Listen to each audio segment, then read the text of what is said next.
Have you been wondering why so many tarot readers and psychics got the outcome of the election wrong?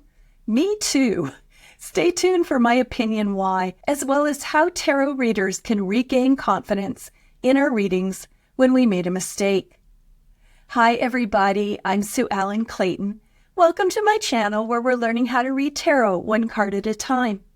In today's reading, we'll be using a 3-card spread to look at how to regain faith in your tarot abilities when you get the answer wrong.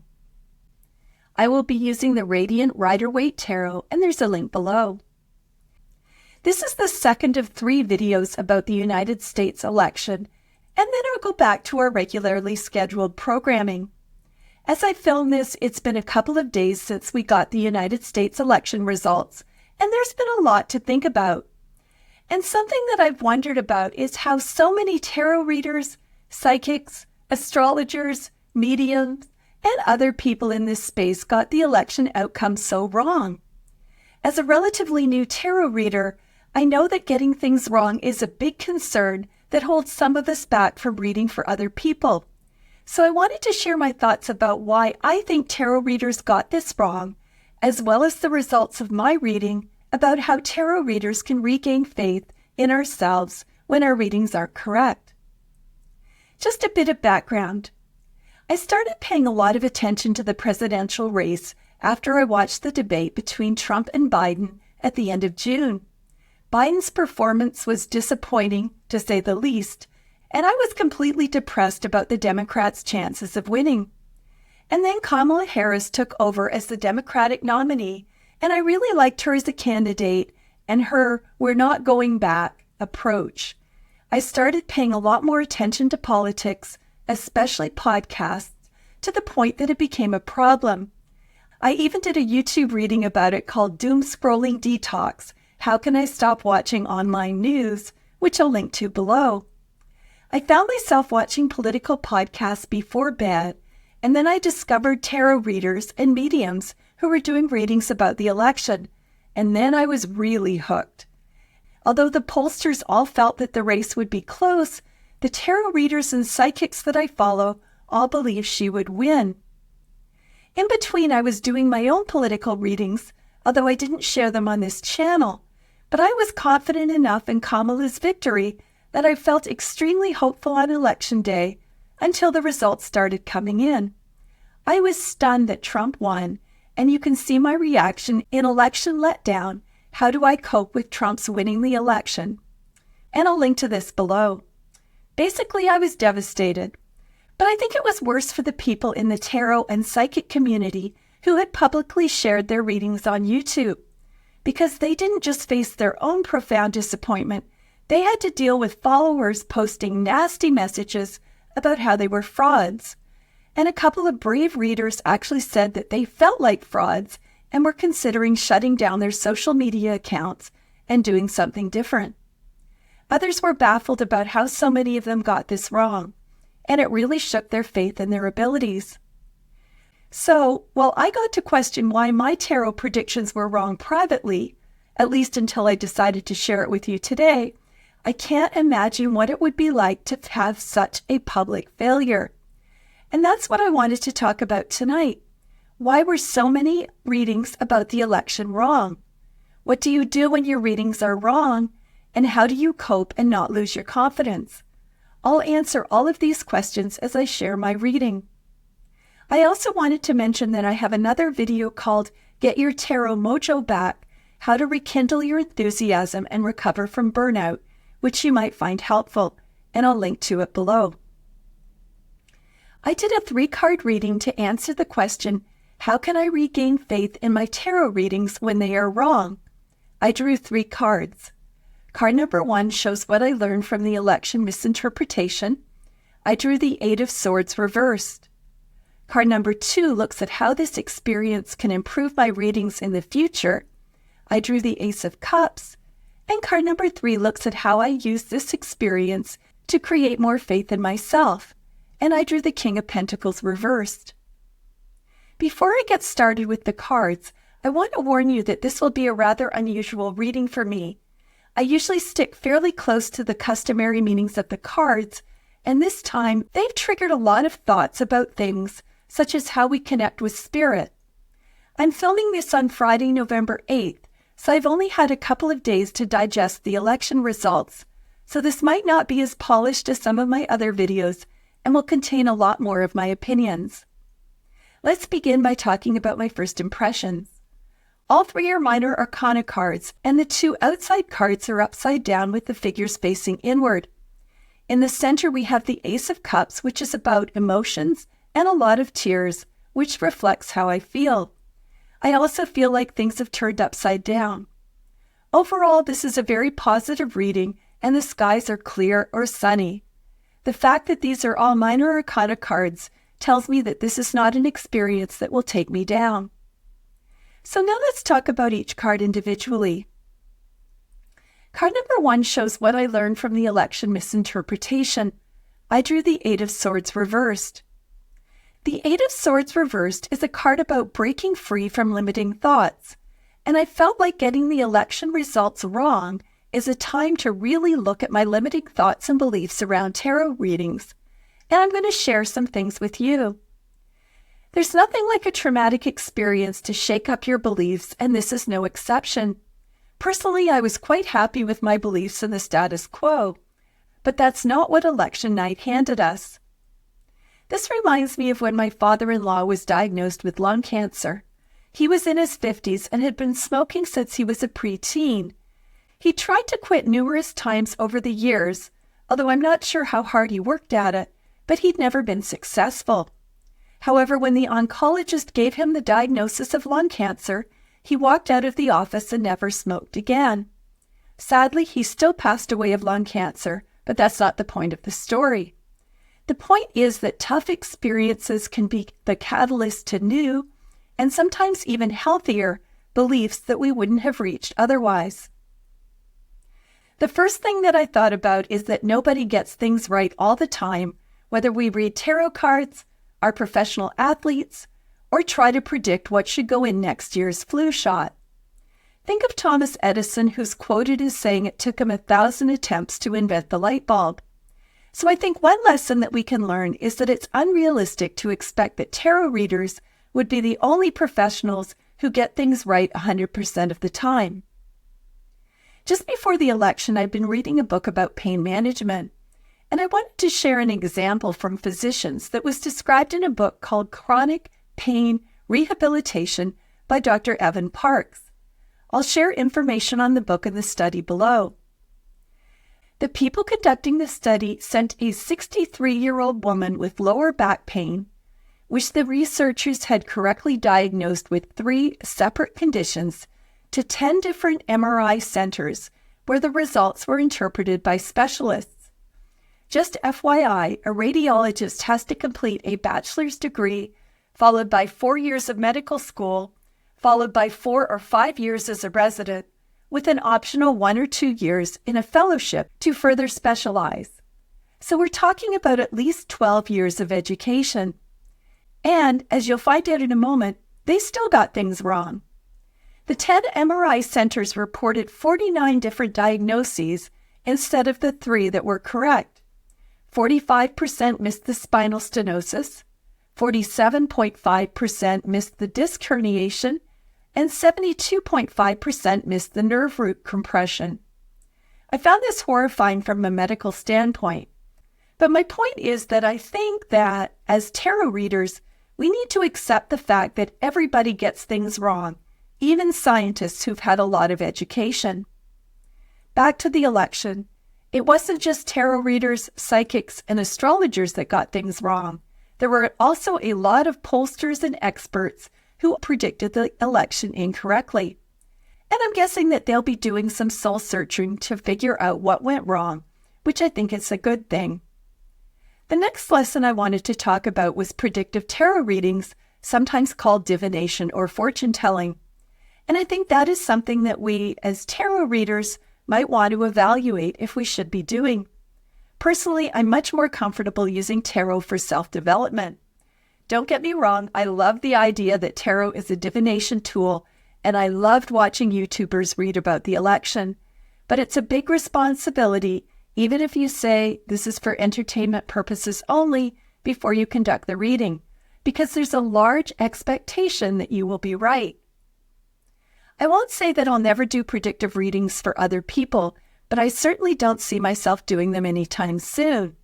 And I'm definitely in the camp of people who have lost faith in them since the election, both my own readings and the readings by other people. Something else I've thought about a lot in the last couple of days is about connecting with spirit. A big part of tarot reading is accessing your intuition.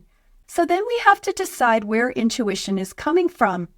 Is it from our higher selves, God, source energy, spirit guides, guardian angels, dead ancestors, aliens, or something else? Which brings me to the role of spirit in a reading. I think the ideal is that we connect with spirit in the same way we call a friend on our cell phone. And theoretically, the better the connection, the better our reading. We want to be in a place where we've got 4 bars and not 1 bar. We ask spirit who will win the election, pull 3 cards, and can see that Kamala is victorious. But who are we really accessing? And how can we tell if that spirit is giving us the right information? I'm not talking about connecting to some kind of demonic force, although I think that probably happens in some circumstances. It's more the fact that we're not all calling the same God. We're calling many different versions of God, and they all have different views. So spirit might give different information than they give you, depending on who I reach during my spiritual cell phone call. Let's look at Christianity for a moment, because that was the religion I grew up in. So I'm talking about calling a Christian God on my spiritual cell phone. My Christian God might believe that everyone is created equal, regardless of their sexual orientation, that female, gay clergy are perfectly fine, and that, thanks to Jesus' sacrifice, everyone ultimately goes to heaven.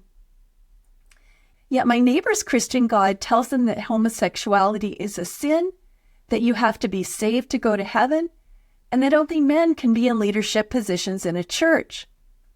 There are so many contradictory beliefs among Christians. Jehovah's Witnesses don't celebrate Christmas or Easter because they believe that their roots are in pagan customs. They want to be neutral in politics and don't vote or do military service. Yet they're really big on coming to your door and sharing the word of God with you. Compare that to the Amish. They hold their meetings in homes and have community leaders rather than pastors. They restrict the use of technology. And they're the opposite of Jehovah's Witnesses. They don't want to deal with outsiders and prefer to keep to themselves, so you won't have an Amish family trying to convert you to Christianity. Even though we're talking about a Christian God, there sure are a lot of different contradictory beliefs. We talk about accessing spirit as if we're all reaching the same person on the cell phone, but we're not, because we all have biases and our view of spirit is based on a lot of different things, including what we want them to be. My view of spirit will likely be different than your view of spirit. So I think one of the reasons that tarot readers were wrong about this election is essentially that they were dialed into Democratic spirits, not Republican spirits. That brings me to another point. Again, this is just my opinion, but I think those of us who are attracted to tarot tend to be very interested in self-development and empathic. I think that empathic people lean towards more kind views of the world. I know that Trump's name-calling and cruel policies were very difficult for me to stomach, yet the people at his rallies were all in. So I'm phoning up the kind, gentle spirit because that's the view of the world that I want to believe in. If I got a cruel, nasty God, I'd probably just hang up the phone. And I think that's one of the reasons why all of the people that I know in the spiritual community are Democrats, because we don't want to see people treated cruelly. We have to acknowledge that Republicans are doing the same thing with their gods, and they're being told that immigrants are ruining the country, that the U.S. is considered to be a garbage can by the world, and that abortion and LGBTQ+ rights are wrong under any circumstances. The psychics and tarot readers I know were not accessing information from this spirit, but I'm sure that some of the people were. And that brings me to confirmation bias. This is a psychological phenomena where we interpret information that confirms our pre-existing beliefs. I know that the news that I watch or read tends to be left-leaning, and the stuff I watched prior to the election supported Kamala. So it's very possible that, because the tarot readers wanted Kamala to win, they ignored or didn't seek out information that showed that she wasn't going to. The other point I want to make is that this group of tarot readers and psychics can still be right. As I'm filming this a couple of days after the election, not all of the votes have been counted. There might also be some kind of election interference that comes to light that hands Kamala the win. Or maybe she'll win in 2028 and people just got their dates wrong. I'm not going to bet on the election results being overturned, but that's not impossible. I think this is a lesson that tarot readers don't need to completely doubt their skills. Their readings might still be confirmed in ways we don't see or know about yet. The other thing that I've learned and want to mention is about being part of a group. We are social creatures, and there is a special bond between those of us who do this kind of work. I think that probably influenced my personal readings in some way, even though I wasn't conscious of it. After all, if well-known tarot readers and psychics were getting information that Kamala will win the election, who was I to think differently? I'm not saying that I did this consciously, but I am a relatively green tarot reader compared to some of the others on YouTube. It would be like an intern questioning the diagnosis of a doctor who'd been practicing for 30 years. You'd assume that they know more than you do and acquiesce to their beliefs. So what have I learned from the election misinterpretation? As you can tell, I've started a deep dive into my beliefs and what I think happened with other tarot practitioners. I figured out that, although we all believe we are talking to a single true spirit, we're accessing different spirits depending on our beliefs and biases. I also believe that, because tarot readers tend to be kind and empathic, we were connecting with a kind, gentle spirit and assumed they would win the election. And then there were other things at play. One was confirmation bias, where we look for information, such as news sources or YouTubers, who confirm our beliefs. We also may unconsciously be interpreting cards in the same way as other people in our group, because we feel like they know best. Finally, it is possible that the tarot readers were right about Kamala winning, but they were wrong about the timing. Card number 2 looked at how this experience can improve my readings in the future. I drew the Ace of Cups. In this card, we see a white right hand with a white aura emerging from the clouds. The right hand is the hand of giving, and it shows that we are being offered a gift from Spirit. So this card indicates that this experience can improve my readings because it offers a new beginning in terms of how I perform my readings. The 5 streams of water can represent the 4 elements as well as Spirit.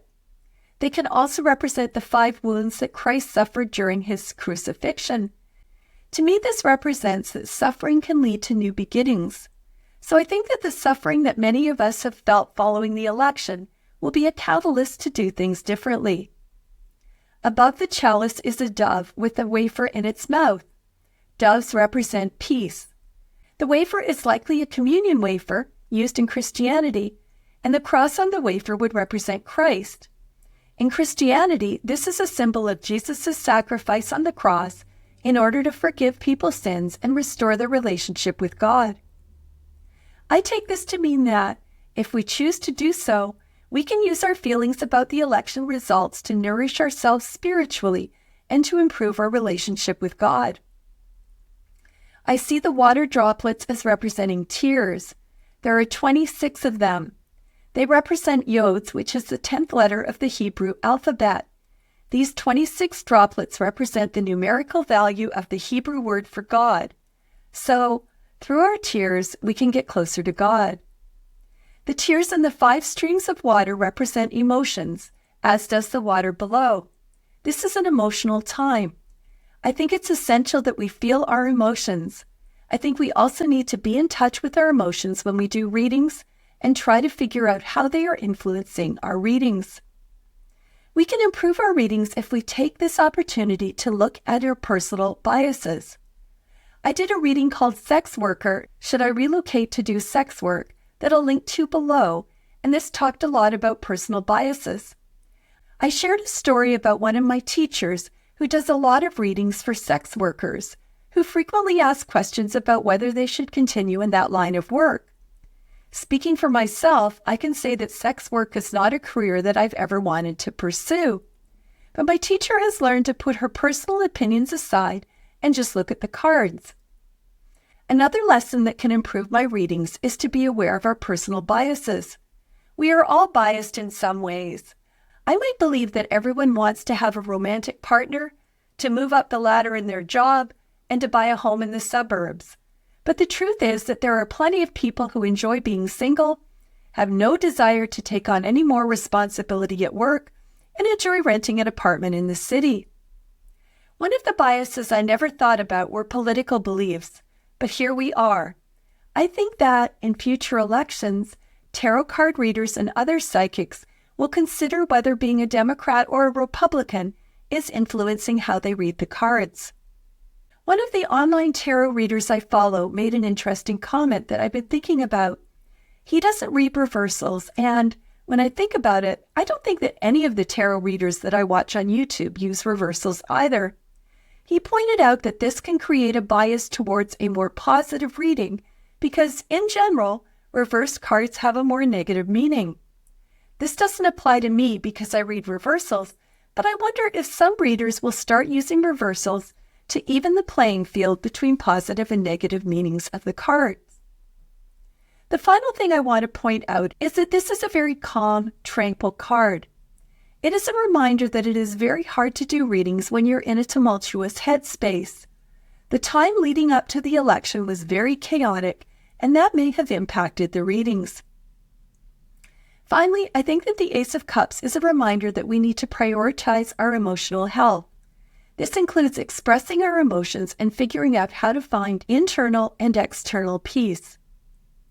In summary, the Ace of Cups tells us that we can improve our readings by looking at this experience as a new beginning that can be the catalyst for connecting with spirit and our emotions, finding a level of peace, and using this experience to grow emotionally and spiritually. You've made it this far in the video, and I want to stop and ask for a favor if you're not already a subscriber, and that is to please hit the subscribe button. It's free for you, and it will also help me to grow this channel. Plus, it means that you won't miss anything. Thanks so much, and if you're already a subscriber, I truly appreciate your ongoing support. Now let's get back to the video. Card number 3 looks at how I can use this experience to create more faith in myself, and I drew the King of Pentacles reversed. First, let me say that I believe that the King of Pentacles reversed represents Donald Trump. One of my favorite tarot books is Tarot Plain and Simple by Anthony Lewis, and I'll link to it below. Here are some of the ways he describes the King of Pentacles reversed. Quote, a bully, a dullard, a dictator, someone who will do anything for money, a male chauvinist pig, a sexist bigot, a stingy, plotting, suspicious man, a self-indulgent person, and someone prone to angry outbursts, unquote. Actually, I think that even Trump fans would probably agree with this description, or at least most of it. So how can this be used to create more faith in myself? Well, I think we grow when we face challenges. Think about building muscle. You have to stress muscles if you want them to grow. You can't continue doing 10 repetitions with a 1-pound weight for the next 20 years and expect you to build muscle. You need to gradually increase the weight or the repetitions over time. The increased weights cause microscopic tears that heal over and your muscles become stronger. You grow in confidence as you see yourself getting stronger, which encourages you to lift a bit higher weight or to add more repetitions, and the process continues. Dealing with the Trump presidency will be like building muscles. The stress is an opportunity to get stronger and gain faith in what we accomplish. I don't feel like most of us have an incentive to grow and change when things are calm, because what we're doing is working. The psychics and tarot readers who predicted that Kamala would win the election had no reason to question how they read the cards. For instance, the gentleman I mentioned who didn't read reversals would have continued to just read upright cards for the rest of his career. He'd have no reason to question if upright cards were not giving him the best results. I don't know much about boating, but I think it's a good analogy. Let's say that you're paddling a canoe on a lake that's as smooth as glass. It's a picture-perfect day, and you're pretty satisfied with your boating skills. And then, while you're taking selfies of yourself reflected in the still water, a huge storm comes up out of nowhere. All of a sudden, you're dealing with strong winds, high waves, and rain so hard that you don't know which direction you're going. You put on your life jacket, get low in the canoe so you don't get knocked over, and try to stay calm. When the storm passes, assuming that you live to tell the tale, you will have learned a lot about yourself as a canoeist. You likely pushed yourself farther than you dreamed possible, and you survived. You have more faith in your skills than if you'd just paddled in calm waters. You might also realize that you got lucky this time, but it's time to learn some survival skills. So the Trump presidency can help me develop more faith in myself as I use it as an opportunity to grow. Like with muscles, we don't grow when we aren't under stress. I'm not saying that I like this. Personally, I'd rather be the person canoeing on a perfectly still day. But this is what the cards are telling me. Part of my growth will be improving my self-care. I have to prioritize my mental health, step out of the news cycle, and be very careful about the information that I allow into my bubble. At this point, I don't want to know what decisions Trump is making in terms of who he's selecting for leadership roles in his administration. I'm pretty sure his selections won't change if I'm not reading about it on the news.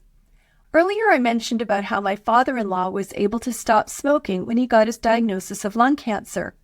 I feel like the Trump election was my push to get off social media, and that is a good thing. Rather than watching political YouTube videos before bed, for instance, I'm now back to reading.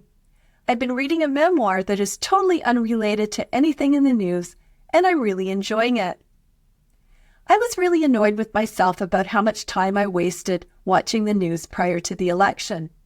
It made me feel like I was in control of the election outcome, but obviously I wasn't. I'm going to use this free time to stop passively consuming content and focus on things that make me a better person, including reading, both fiction and nonfiction, connecting with friends and family, spending time taking care of my plants, and quilting. So let's summarize.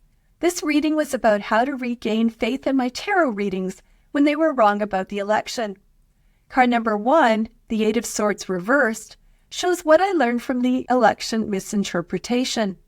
The first thing is to accept that nobody is perfect and people in all lines of work make mistakes. I thought a lot about connecting with spirit and realized that the spirits that we access are dependent on our beliefs and biases. Because tarot readers tend to be very kind and empathic, I think that we largely connected with kind, gentle spirits that confirmed that Kamala would win the election, or at least that was our interpretation. I also learned that I sought information from news sources and YouTubers who confirmed my beliefs. Finally, I may have been unconsciously interpreting cards in the same way as more experienced tarot readers because I felt like they were more skilled than I am. Card number 2, the Ace of Cups, looked at how this experience can improve my readings in the future. I need to see this experience as a new beginning that can be a catalyst for connecting with spirit, finding a new level of peace, and using this experience to grow emotionally and spiritually. Card number 3, the King of Pentacles reversed, looks at how I can use this experience to create more faith in myself. The main thing is that it stopped my addiction to social media and the news, which was something I unsuccessfully tried to do before the election. I'm now back to doing things, such as reading and quilting, that are more fulfilling than passively consuming content. This makes me feel like I'm actually accomplishing things versus passively consuming content. The other thing is that I know we grow when we do hard things, and when we do hard things, we gain faith in our ability. I hope that this video will encourage you to examine your beliefs around the election and how to bounce back when your readings were wrong. Please leave a comment if you'd like to share what you learned. Thanks so much for watching, and I'll see you next time.